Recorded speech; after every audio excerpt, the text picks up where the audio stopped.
Рахмат. Мөңгүлөрдү талкалоого уруксат сурап отурасыздар. Эгерде бул табигый кырсык болсо биз түшүнөт элек. Бирок бул эки мөңгүнү мындай талкаланышына, жок болушуна биздин өзүбүздүн саткын, ууру коррупционер чиновниктердин мурда жасаганынын мындай кесепетин биз азыр тартып отурабыз. Менде конкреттүү суроо таблодо мыйзам турат, урматтуу Дасын Арысбекович. Дүйшөн Текшербекович, бул жерде Лысый менен Давыдовго гана тиешелүү да мыйзам, туурабы? Эң туура.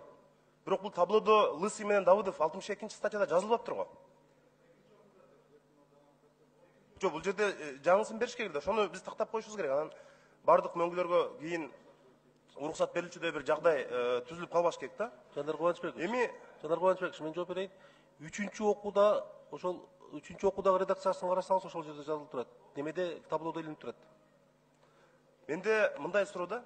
Мурда сентер келгенде, кайсы жылдар экенин билбейм, жер астынан казууга шарттар түзүлүп, сентерра миллиондогон, 100 миллиондогон акчаларын салып, жана шахта жолу менен жер казып баштаган экен.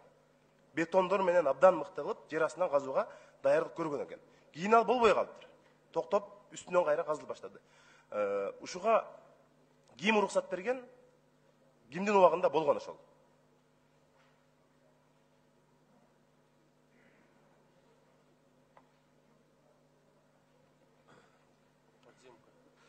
Подземка боюнча туура айтып атасыз. Алардын башында ошол эле иштеге эме кылабыз деп баштаган, бирок анан токтотуп койгон. Бул деген иш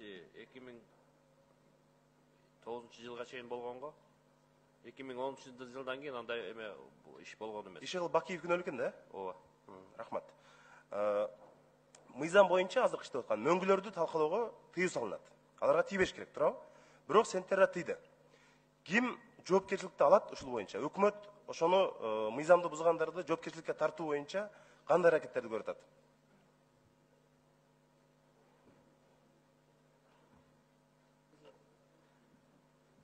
Жанар Кубанычбекович, мен ичине эме кирип кетейин, маалымат. Эми мунун бардыгын албетте биз бүт тараптуу кылып мунун бардыгын изилдедик, маалыматтарды бердик. Азыр Юстиция министрлиги менен анан тиешелүү башка органдардын баягы жоопкерчилик жөнүндө бул каралып атат, көрөбүз кандай болот.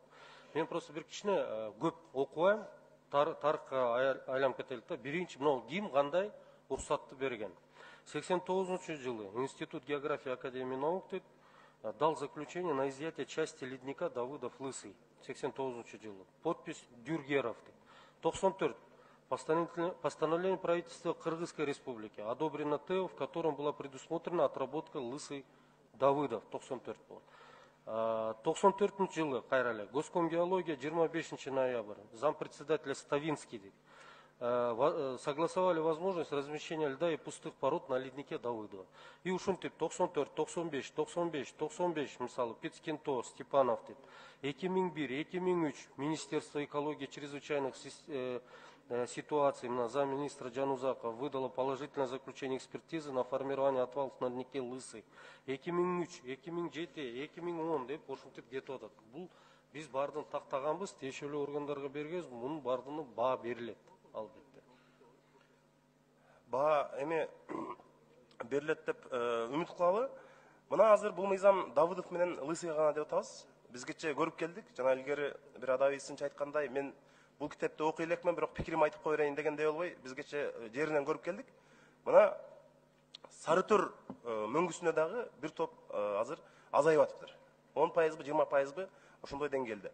Эртең бул мыйзамды биз азыр бүгүн кабыл алып берип койгондон кийин бул мындай өнөктүк прецедент түзүлүп калбайбы? Башка мөңгүлөр дагы, башка инвесторлор дагы. Мына эми жанагы Давыдов менен 10 секунд кошпосузбу? Давыдов менен 10 секунд. Давыдов менен Лысый мөңгүсүндөй кылып, бизге дагы уруксат бергиле. Мына эми Сары Төр дагы эрип атат. Мынанча пайызга азайыптыр деп анан парламентте жарга такап, мунун айынан депутаттар дагы жаман көрүнүп, ушундай кырдаал болбойбу деген бир мындай кооптонуп атат да менде. Жанар Кубанович, бул эч кандай прецедент болбойт. Сары Төр боюнча мен сиздерге айтып кетейин, Кунтурда да сиздерге айтып бердим эле азыр. Жалпы мурунку созувда болгон депутаттар эсимде барды. Башында ушул мыйзам келгенде Сары Төр менен чогуу келген. Сары Төр ушунун ичинде болчу. ошо 5 созывдагы депутаттар буга каршы чыккан. Ошондон да бир себеби баягы мыйзамдын токтоп калганы, Сары Төргө каршы чыкканынан. Ошондуктан азыркы биздин өкмөтүбүз мурун 2-3 жыл мурун кандай токтоп калса, Сары Төрү жок, алып келип атабыз азыр өзгөртүүсүз.